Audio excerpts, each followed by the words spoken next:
साईं बाबा की कृपा, दुख दूर करने वाली सच्ची कथा। ओम श्री साईं नाथाय नमः। यह कथा महाराष्ट्र के एक छोटे से गांव की है। गांव में रहने वाला रमेश पाटिल एक साधारण किसान था। उसके पास थोड़ी सी जमीन थी जिससे वह अपने परिवार का गुजारा करता था। रमेश, उसकी पत्नी सीता और उनका इकलौता बेटा मोहन, यही उसका छोटा सा संसार था। रमेश साईं बाबा में अटूट श्रद्धा रखता था और रोज़ सुबह काम पर जाने से पहले बाबा की तस्वीर के सामने दीपक जलाता था। दुखों की शुरुआत। एक साल लगातार सूखा पड़ा, फसल पूरी तरह नष्ट हो गई।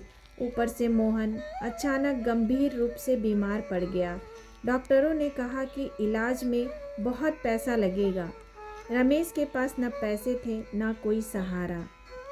धीरे धीरे कर्ज बढ़ता गया और घर में निराशा छा गई। कई बार रमेश का मन टूटने लगा, लेकिन फिर भी वह हर रात साईं बाबा से यही प्रार्थना करता, बाबा, अगर दुख देना ही है तो मुझे दो, मेरे बच्चों को बचा लो।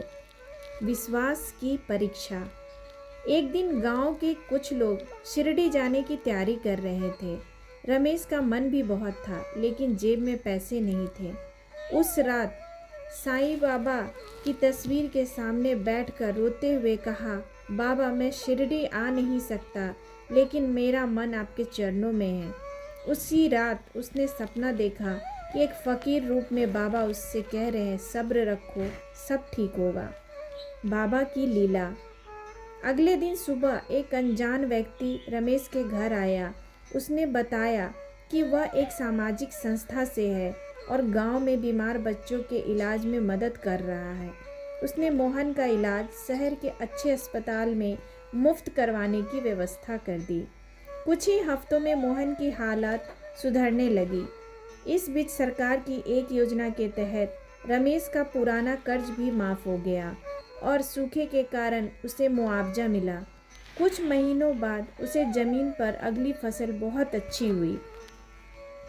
साईं बाबा की सच्ची कृपा। रमेश समझ गया कि यह सब संयोग नहीं था। उसने मोहन के ठीक होते ही शिरडी जाकर बाबा के चरणों में माथा टेका। आंखों में आंसू थे और दिल में अपार शांति। उसने मन ही मन कहा, बाबा, आपने मुझे सिखाया कि सच्चा विश्वास कभी खाली नहीं जाता।